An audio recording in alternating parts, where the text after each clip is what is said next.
Neste dia 10 de setembro, comemoramos São Nicolau de Tolentino.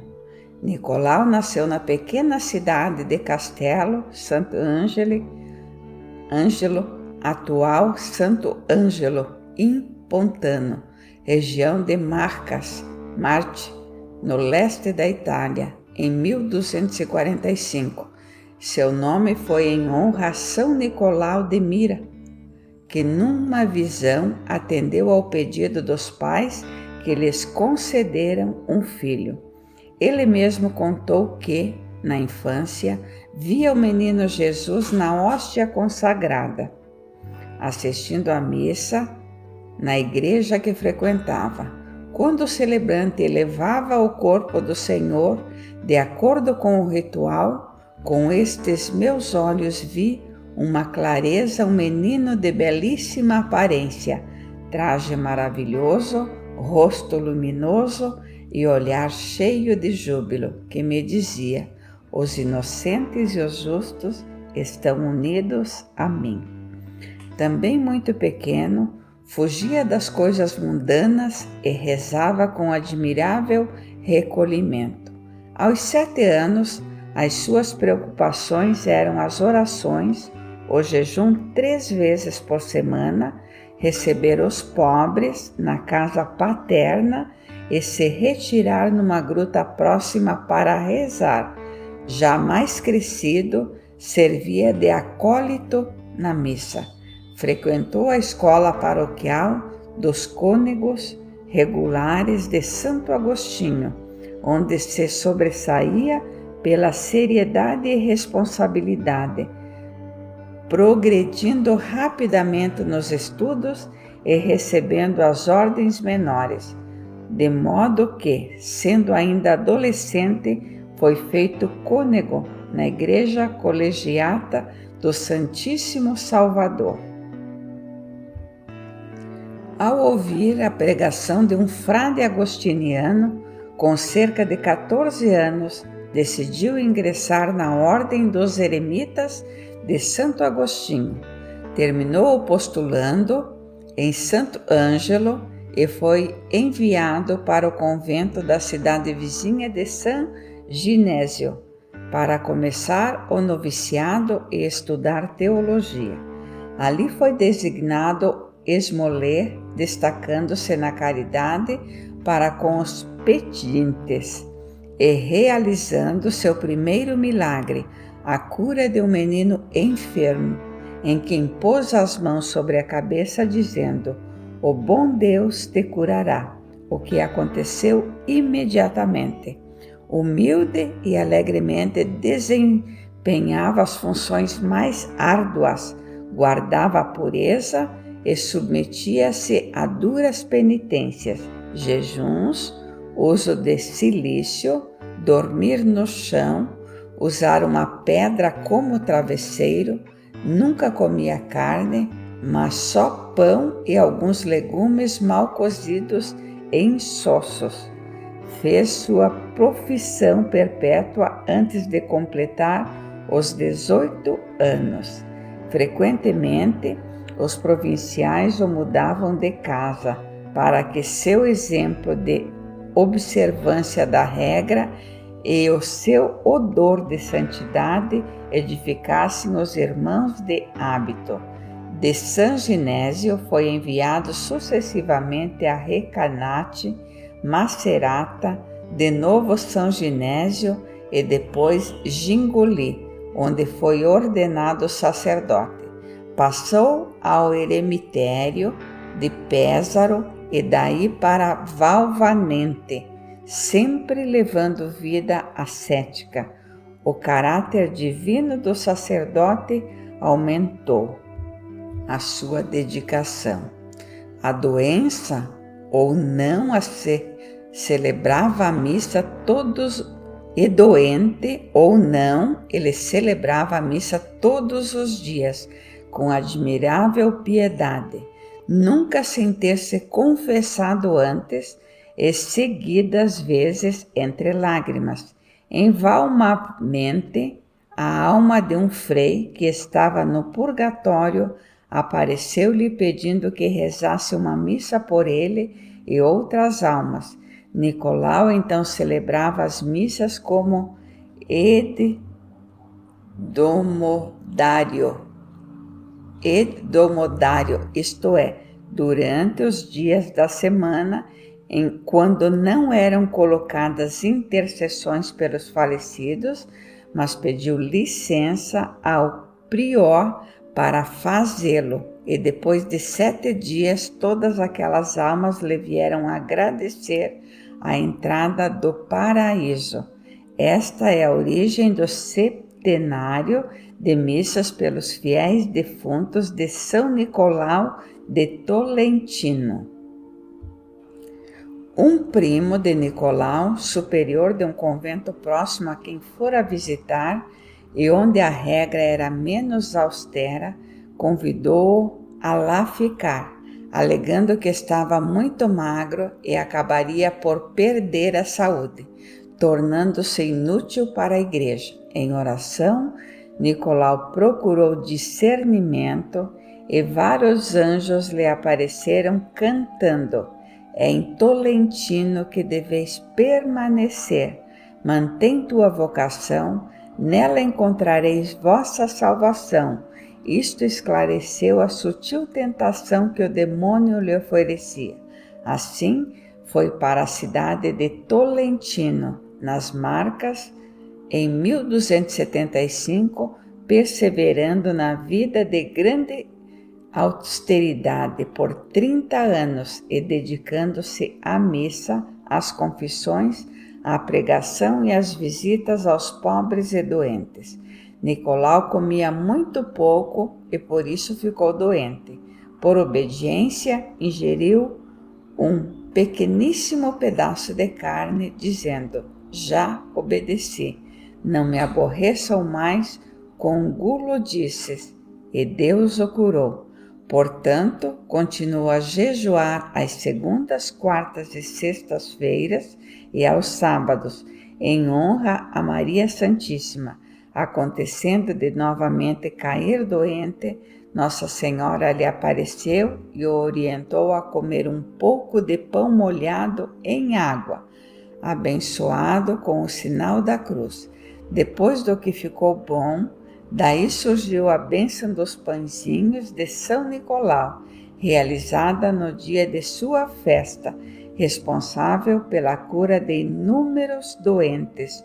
O mais famoso deles, Felipe II da Espanha, que aos 8 anos foi assim curado de febres muito altas.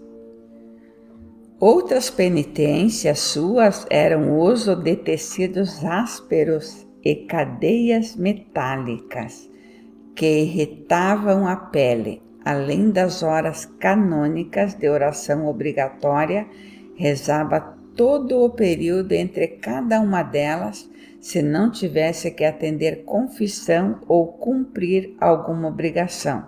Se não estivesse na igreja ou perto de um altar, orava na cela, onde colocava 2 lajes para apoio dos joelhos e dos braços, o que, sendo muito frias, o mantinham acordado no período da noite. O diabo de tudo fazia para perturbar as suas orações. Alternava gritos com sons de animais, como uivo de lobos ou rugidos de leões, e outras vezes fingia abrir o telhado, quebrar telhas ou quadros ou derrubar a casa. Por 3 vezes, como um pássaro gigantesco, invadiu sua cela para derrubar e quebrar a lâmpada do seu oratório. Mas a tudo isso Nicolau, sem temor ou perturbação, mantinha-se sereno em oração. Em outras várias oportunidades, o diabo o agredia fisicamente, deixando-o ferido em estado grave, em seguida largando-o no claustro, onde os frades o encontravam. Depois de uma dessas ocasiões, Nicolau ficou coxo e passou a usar uma bengala para poder andar. O diabo também o tentou com o escrúpulo sobre a validade das suas penitências, que não agradariam a Deus e se tornavam um fardo para a comunidade. Mas Jesus lhe apareceu em sonho, garantindo que suas penitências lhe eram gratas e que o temor escrupuloso que sentia era nada mais do que um artifício de Satanás e que seu nome já estava escrito no livro da vida. Assim, mesmo alquebrado, Nicolau continuava com os sacrifícios e a visitar os pobres e os doentes. Era também um ótimo pregador e no confessionário por vezes se oferecia para pagar ele mesmo as penas dos arrependidos. Muitos foram os milagres que realizou, 301 reconhecidos até a sua canonização. Certa vez, o prior ouviu dando aos pobres o pão destinados à comunidade e perguntou o que levava na toalha sob o manto. Nicolau respondeu que eram flores e, de fato, em belíssimas rosas os pães haviam se transformado em pleno mês de dezembro, inverno sem flores no hemisfério norte. Em outra ocasião, recebeu, a pedido de doação de uma dona de casa simples, uma quantidade de farinha, parte significativa da que a senhora tinha para a própria família. Ele a abençoou dizendo que Deus, por amor de quem mesmo sendo pobre, deste esta esmola com alegria, multiplique a farinha que conservas. A partir de então, a quantidade de farinha da casa dela nunca diminuiu. Um ano antes de sua morte, um astro luminoso começou a acompanhá-lo permanentemente, visto por todos. Nos seus últimos 6 meses de vida, anjos cantavam para ele todas as noites. Faleceu em 10 de setembro de 1305, na presença de uma relíquia da Santa Cruz. Foi sepultado na capela onde habitualmente confessava e celebrava a missa, que, por conta dos milagres ali ocorridos, tornou-se local de peregrinação. Seu corpo foi encontrado incorrupto 40 anos depois de sua morte, e nesta ocasião jorrou sangue dos braços, o mesmo acontecendo de tempos em tempos posteriormente. São Nicolau de Tolentino foi um dos santos mais populares na cristandade até perto dos anos 1800. Vamos ver uma reflexão. A vida de São Nicolau de Tolentino nos evidencia a seriedade com que desde criança tratava os assuntos espirituais, cultivava uma fé incondicional em Nosso Senhor e na Virgem Maria, que se concretizava na caridade e, como religioso, no extremo cuidado com a missa, os sacramentos, enfim, com a sua condição de sacerdote religioso. Perseverou nas orações e penitências, como Nossa Senhora iria enfatizar em Fátima, nas suas aparições em 1917, em obediência, humildade e destemor dos obstáculos naturais e sobrenaturais. Correspondeu com integridade total ao aviso que é para todos nós, ouvido na pregação que o levou a ser religioso. Não ameis o mundo, nem as coisas dele, mas o mundo passa e seus desejos imoderados também, mas o que cumpre a vontade de Deus permanece para sempre. 1 Jó 2, 15, 17. Por isso, O bem que ele fez chegou a toda a igreja padecente, militante e triunfante. Os religiosos e leigos hoje têm a mesma seriedade nas suas respectivas vocações. Nós devemos seguir seriamente o astro luminoso que é Jesus, se quisermos ouvir as vozes angelicais no paraíso. Sabendo-nos coxos de espírito, só poderemos caminhar para ele, nos apoiando no obstáculo que nos é oferecido pela Santa Igreja. Vamos juntos fazer a oração de São Nicolau de Tolentino? Senhor Deus, que não tomeis como brincadeira ou como indiferença a salvação das nossas almas, a ponto de entregar vosso Filho na cruz. Concedei-nos, por intercessão de São Nicolau de Tolentino, o entendimento e o compromisso de uma vida espiritual, verdadeiramente austera, que não afasta nem a alegria, nem o bom humor, mas sim nos faz recusar a vida mais fácil, que o tentador sutilmente oferece, de modo a podermos florir em boas obras sobre o manto inconsútil de Cristo, por nosso Senhor Jesus Cristo e Nossa Senhora. Amém. São Nicolau de Tolentino, intercedei por nós. Amém.